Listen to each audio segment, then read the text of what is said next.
This is Shaun Sport in podcast form. Alana King, the superstars, joined us this morning. How you going, Alana? Great, thank you. Thanks for having me. I just asked you if you're just over in Dubai, where Australia got knocked out in the semi-finals. A lot of injuries, so it didn't quite go your way to start things off. No, unfortunately. Just South Africa really outplayed us in the day, and not meant to be for us, but glad that our Scorchers captain, Soph Devine, got the win and held the cup at the end of the day. I know, New Zealand getting the victory. I saw her celebrating. Well, because it's Soph, we are happy about that. Okay, we'll allow it. Yeah, so we'll allow it this time. She's brutal at the top of the order for the Scorchers. She's great to have in the team. Absolutely. I'm so excited to see her. Obviously, she'll miss the first game. She's actually playing HEMA, our other international, in a series in India at the moment. So... One game short, but then we'll see you next week in Melbourne. I'll get back to the Scorchers in a second, but I always wonder, because you see the men and also the women playing over in Dubai, and obviously that's a central hub for people in Asian countries to come around and play. What is it like, and what do they...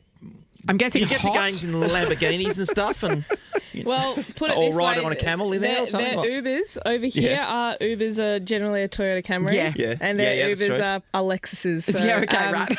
So that just we were riding in style everywhere we went when we had to catch an Uber, but no, very hot, very humid.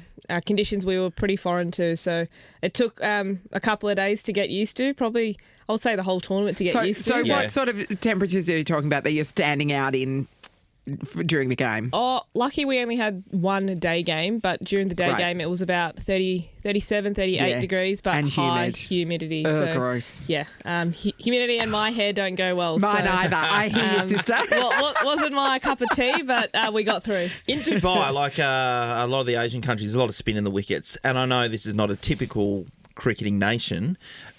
Is there turn on those wickets? Are they flatter? No, there is plenty of turn, especially Dubai Stadium. There was more conducive to turn, and then when we played at Sharjah, a bit slower but still turn. So off pace definitely worked a lot throughout the World Cup, and you just saw many fast bowlers as well use their change of pace, but spin dominated. Yeah, okay. Well, we're looking forward to the Scorchers, as I said, getting underway on Sunday against the Melbourne Stars. The last few years have been pretty good. I mean, last year didn't quite finish off the way we did the previous year, but how's the team looking? There's been a couple of changes, but you still got Beth Mooney there, a couple of Aussie players, including yourself, in the lineup. It's not bad. No, not bad at all. No, we've got a fair few new faces, actually, which is, I think, a good thing for our club at the moment.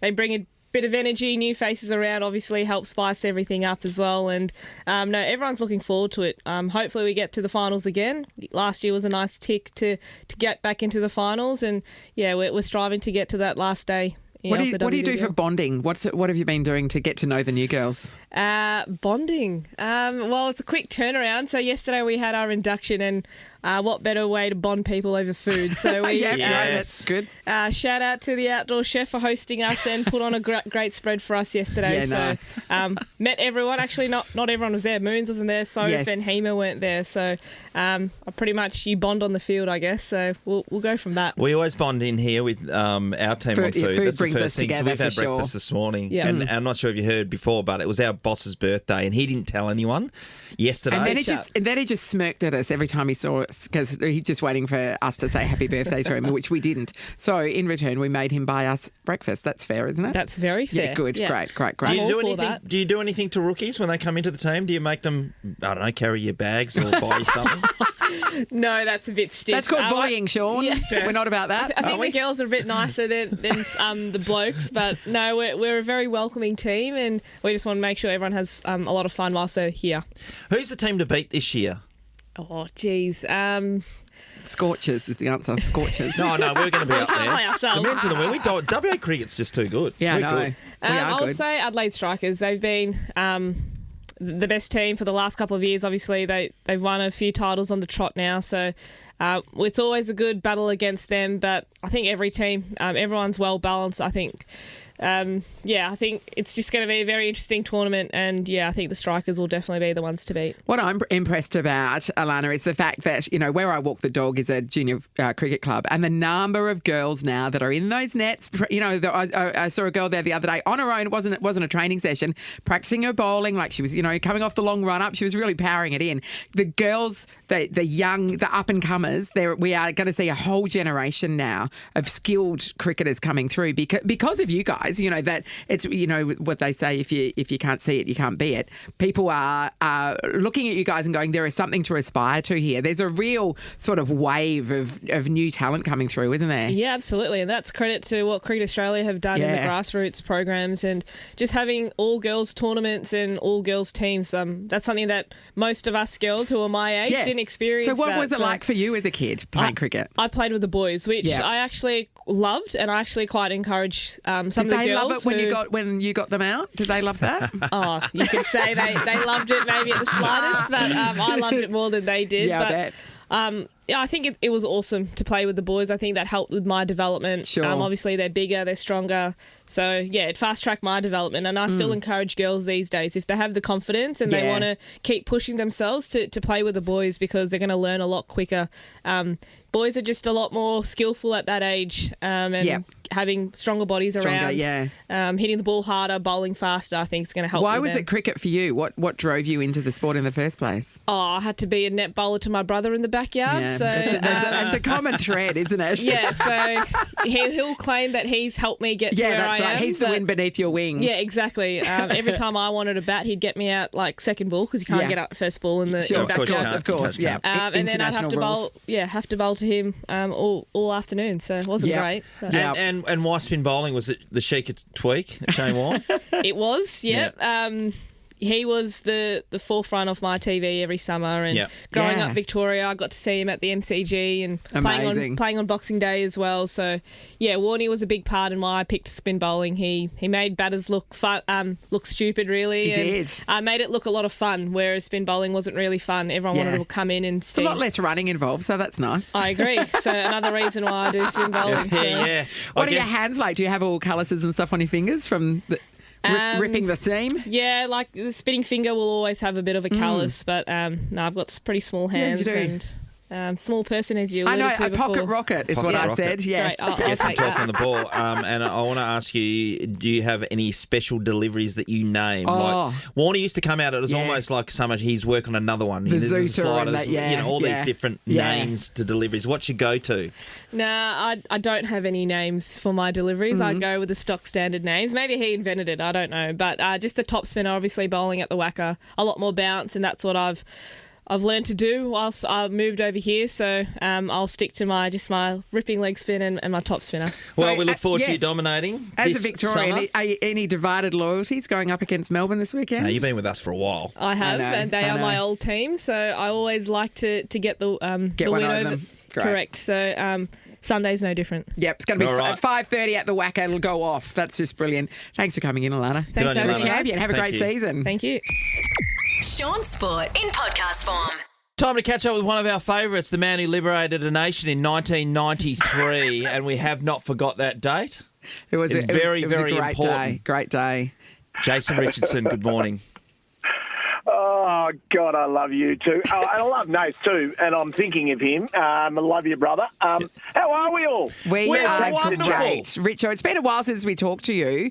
And before we get into the racing, because I know that's all Shaun wants to talk about. No. Last time we talked to you, your daughter was headed to Peru to compete in athletics. She did really well, didn't she? I checked out her results. She did really well.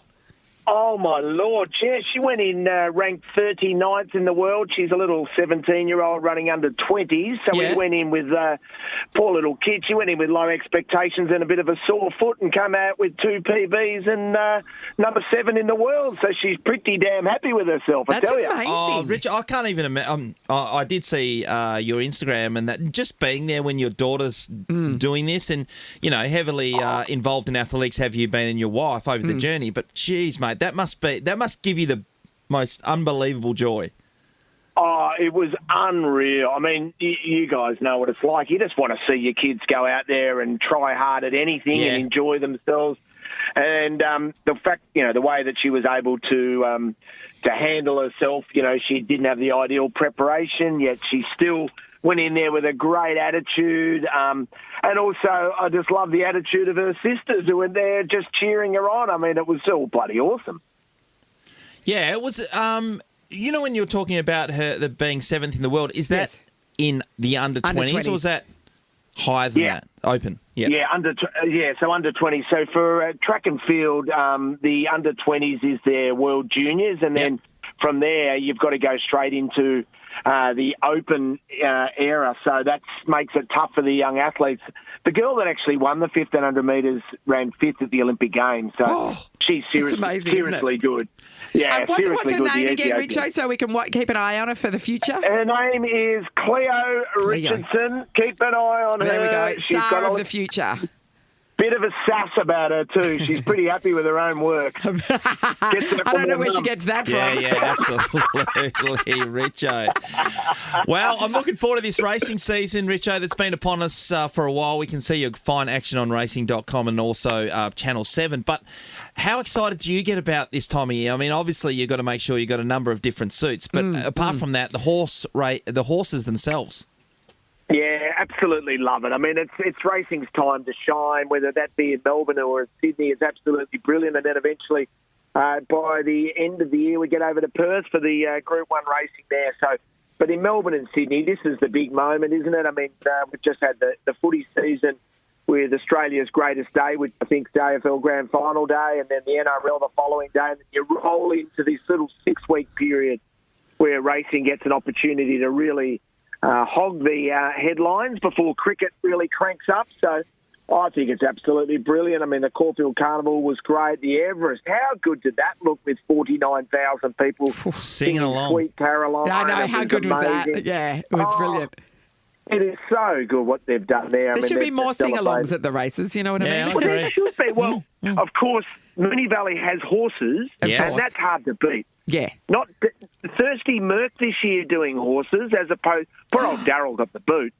That is a travesty. It's the only thing he gets to do. Well, I noticed with Darryl, he got down to the point, Nat, and you love this because you love a sing-along. He got to the point where all he was doing was, that's what... And then he just let the crowd do the rest. Yes. I reckon the old voice was struggling, whether he'd done it too many times. So they've got Thirsty Merc doing the action, and it's a bloody beauty. Great. Thirsty Merc. They had a moment in time. I can't remember. Ray Thistlethwaite is the lead singer's name. There you go. Which isn't easy to say when you've got a lisp. Right? Is it really Ray Thistlethwaite? Yeah. You're Keep welcome, that under your hat, literally. You're welcome. I mean, you might want to fact check it, but I'm pretty sure. Now, Shaun did his dough on the Geelong Cup. How did you go? Geelong Cup, no, I didn't get involved in the Ugg Boot Cup. I decided just to hold my money for the Moonee Valley Gold Cup tonight. Where I think Francesco Gardi is going to run well. Good luck in the race will be Okita Sushi. Yes. Just wanted to say that more than anything. I think it'll be hard to chase down as well. And then we get ready for the Cox Plate. Francesco Guardi's been running backwards, so I'm going to put a line through that straight away. But we are looking forward to the Cox Plate, and just the other day we saw Via Sistina, who end up doing a couple of bog laps around the track there at the Valley after some issues with some taping around its leg. Took off. I mean, you keep in mind these are flight animals, and got spooked, got rid of little James McDonald, the champion jockey, hit the turf. And off went Via Sistina, did a couple of laps, ran herself to the point where she got tired and passed and said, okay, I've done enough now. So Chris Waller's just adjusted her training. We'll wait and see Saturday morning whether she runs in the race or whether or not she hasn't come through it. At this stage, I think they're saying that she will run. She'll bump into a serious horse over from Japan, though, in Prognosis. That's going to bore the crap out of your audience thinking, Prognosis 350. Richo, we need something at a big price. And the one at a good price will be Docklands. At about $18. Are all the good names taken or something? Prognosis and Docklands. You serious? Well, Docklands, yeah, I know. It's owned by an Australian group, though. It's been racing in Europe, and they've just been naming after various suburbs and towns all around Victoria. And they've got all the way down to 30 Docklands, if you don't mind. So, I mean, this joint stinks, Docklands. But, of course, Channel 7's head office is there. Yeah, We that's love true. it. That is true. Of That is true. course we do. Now, it's going to be a nice day for it, 21 and sunny, I see. That's good. Yeah, well, it's 15 and crappy today, so I hope it's 21. I mean, I love that, what you bring into the table there. What is it in Perth? What, 27 and today, not a cloud in the sky? Today, just 25. Tomorrow, 24. Oh, yeah. Sunday, 28. And then we're into the 30s. We're hitting 37 by Wednesday, Richo. Rack off on behalf of all Victorians. Mate, there is a spot next week. There's a spot over at Rottnest Island for you, mate. I can see you having a sip at the basin. Can I just correct you there? Yes, sir. It's called Rotto, isn't it? Look at you, like a native. It's amazing. You've been there once in 100 years and you've bloody got the lingo down pat, son. Mate, I got myself a mooring. That's how much I love it over there. We'll fight you Loves for a it. raft up. We love your work, Richo. Have a cracking weekend. Good luck at the Cox Plate tomorrow. Love your work, team, and enjoy life at Rotto and love the Nate. Good on you, buddy. Beautiful. Talk to you again soon. See you. Shaun Sport is a Nova podcast. For more great comedy shows like this, head to novapodcast.com.au.